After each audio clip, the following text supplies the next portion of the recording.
question concrète que tu me demandes. Oui, non, mais Est-ce qu'on a le droit dans les grandes surfaces goûter? de goûter, oui. Alors je ne sais pas, c'est quoi les règles? Dans le doute, je ne prends jamais un centime, quelque chose qui ne m'appartient pas. Ce qu'il faut savoir, c'est que, une fois j'entends une radio juive, quelqu'un qui demande pourquoi c'est permis de voler d'un non-juif. Ça m'a... J'étais hors de moi.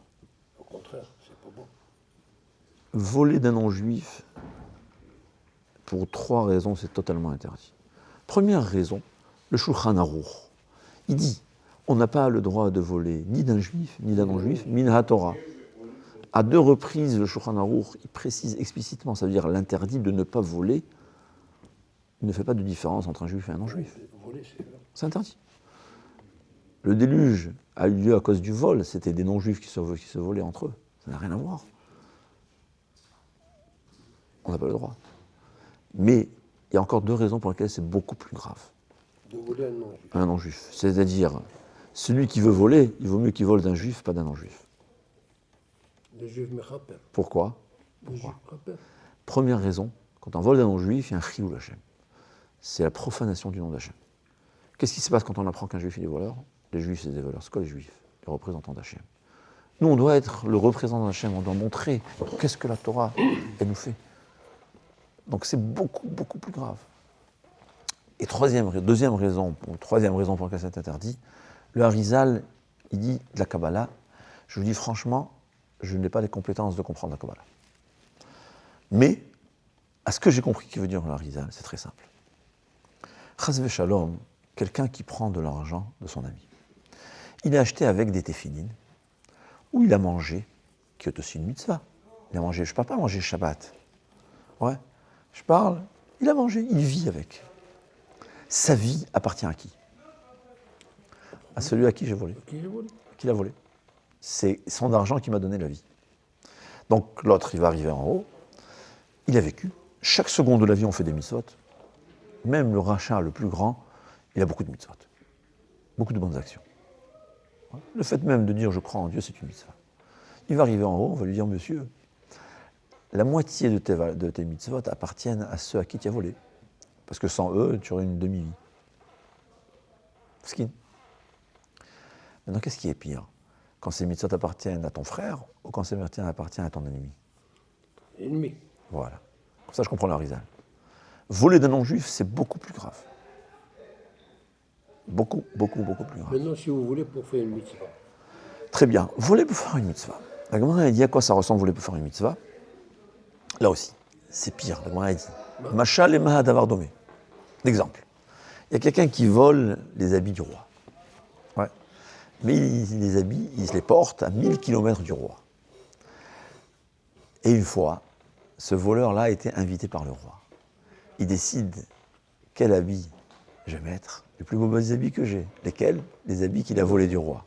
Et il vient chez le roi avec les habits qu'il a volés du roi. Qu'est-ce que le roi va le faire? Il n'aura plus de tête.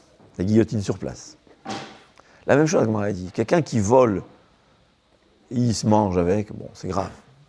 Mais quelqu'un qui fait une mitzvah avec, il vient devant Akadosh Baruch Hu, il dit voilà, j'ai volé.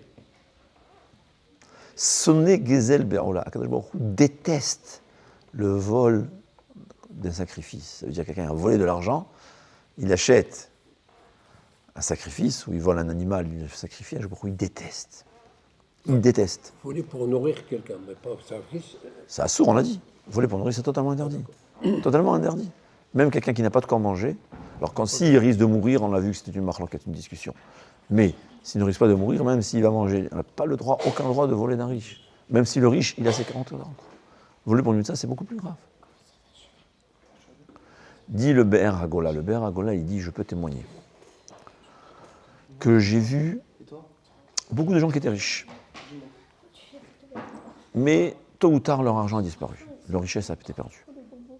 Sauf ceux qui étaient stricts dans leur argent. Que même quand le non-juif faisait des erreurs. Ouais. Il fait une erreur. Il m'a vendu, devait me livrer 8 pièces. Au lieu de livrer 8 pièces, il m'a vendu 9 pièces. Il allait y rendre la 9e pièce. Pour qu'il nous Hachem. Sanctifie le nom de Hachem. Ces gens-là, leur argent a été gardé pour eux, leur descendance. Et explique la Aruch HaShulchan que le Be'er HaGola a vécu dans une période de pogrom. Kremlinski est mort chez moi. Ceux que l'argent était honnête, totalement honnête, qu'est-ce qui s'est passé? Malgré les pogroms, leur argent a été conservé et gardé sans aucun problème. C'est ce qu'il faut savoir. Maintenant, si on discute, il y a un paquet de cigarettes, et vous êtes mon ami comme ça, et je vous prends une cigarette, ça s'appelle voler ou c'est pas bien. Parce qu'on est amis. C'est ton ami. Alors c'est un peu plus délicat, ça dépend. Est-ce que je vais prendre de me servir chez mon ami? Si je sais qu'il le fait de bonne volonté, c'est pas mal. Si je sais qu'il le fait, il accepte, mais il est de mauvais cœur, il m'a dit que c'est pas bien. C'est pas du vol, mais c'est pas bien. Et s'il veut pas, et seulement il est gêné de me dire rien dire, c'est du vol. Et si on demande, il le donne de mauvais cœur, c'est pas grave. Si donne de mauvais cœur, c'est permis, mais Chavetz Chaim ne faisait pas ça. Il appelait ça, ça ressemble au vol. Et j'ai lu hier que